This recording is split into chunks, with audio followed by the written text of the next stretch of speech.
বাংলাদেশের মতো একটা ছোট ভৌগোলিক এরিয়ায় ইন্ডিয়ার মধ্যে একটা দেশ স্বাধীন হয়ে সেই দেশ যদি উন্নতি করে যায়, সেটা যদি এক্সাম্পল তৈরি হয়ে যায় তার সেভেন সিস্টার্স, তার কলকাতা, বিভিন্ন রাজ্যের জন্য, সেটা আশঙ্কার কারণ হয়ে যেতে পারে যে তাহলে একটা দেশ স্বাধীন হলে রাজ্য থাকার থেকে অনেক বেশি সার্বভৌম এবং উন্নত করতে পারে।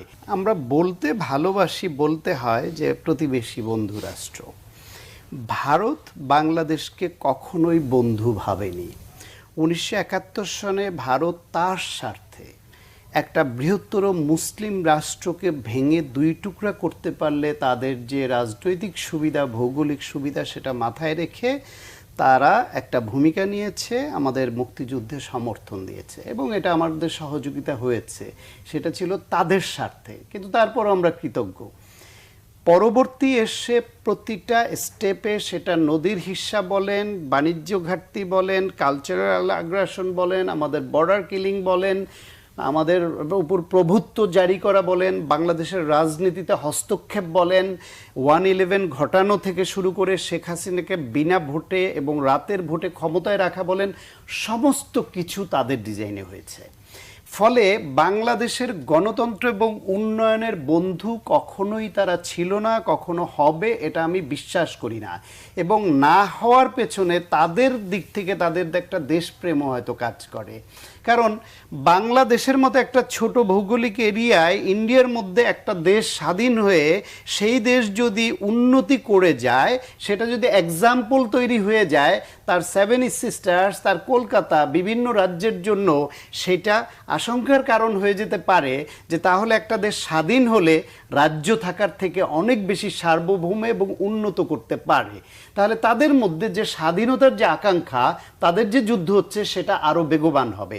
সেই জন্য তাদের দেশপ্রেমের স্বার্থেই তারা হয়তো বাংলাদেশকে তাদের রাজ্যের থেকে খারাপ করে রাখার সমস্ত পলিসি নেয়, কিন্তু আমরা তাদের ফাঁদে পা দেই, এটা আমাদের দালালির কারণে।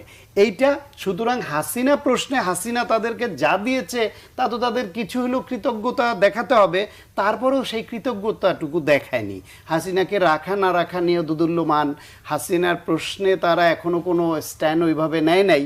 তবে কিছু ষড়যন্ত্র হচ্ছে, যে এটি হিন্দু পরিচয়ে যাদেরকে দাঁড় করিয়ে দেওয়া হচ্ছে, এরা বেসিক্যালি আওয়ামী লীগের কর্মী। বাংলাদেশে সংখ্যালঘু শব্দটা আমি আজকেও এক জায়গায়, আমি শরীয়তপুরে গিয়েছিলাম আমার এলাকায়, এবং বেশ কয়েকটা কর্মসূচিতে অংশগ্রহণ নিয়েছি, অনেকে আমাকে উইশ করেছেন নানানভাবে। তার মধ্যে একটা মন্দিরেও প্রোগ্রাম ছিল বিএনপির, সেই মন্দিরের সাধারণ সম্পাদক আবার আমার একজন শিক্ষক, আমার খুবই পছন্দের, আমার স্কুল জীবনের শুরুর দিকে শিক্ষক, সেই সঞ্জীব স্যার, উনি ছিলেন। তার কাছে আমি জিজ্ঞেস করলাম, স্যার আপনার এই মন্দিরে কোনো সমস্যা হয়েছে? বললেন না, কোনো সমস্যা হয় নাই। ওইখানে আমাদের জেলা বিএনপির সাধারণ সম্পাদক নাসিরুদ্দিন কালু সাহেব সহ আরও নেতারা ছিলেন, ওই উপজেলার বিএনপির সভাপতি সিরাজ মোল্লাবাই ছিলেন, অনেকে ছিলেন। আমরা সেখানে শুনলাম যে ওই মন্দিরটা ছাত্রদল, যুবদল, স্বেচ্ছাসেবক দল রাতে পাহারা দেয়। অনেক জায়গায় মাদ্রাসার ছাত্ররা পর্যন্ত পাহারা দিচ্ছে, তাদের এইভাবে রক্ষার কাজ করা হচ্ছে। তারপরও অনাকাঙ্ক্ষিত ঘটনা কোথাও কোথাও ঘটছে, কারো কিছু সুযোগ সন্ধানী থাকে, লুটপাটকারী থাকে, আবার কেউ কেউ আবার বিএনপি যে আমাদের ঘরে দায় চাপানোর জন্য ইচ্ছাকৃতভাবে এসব ভেঙে বিদেশে প্রচার করার এলিমেন্ট চায়।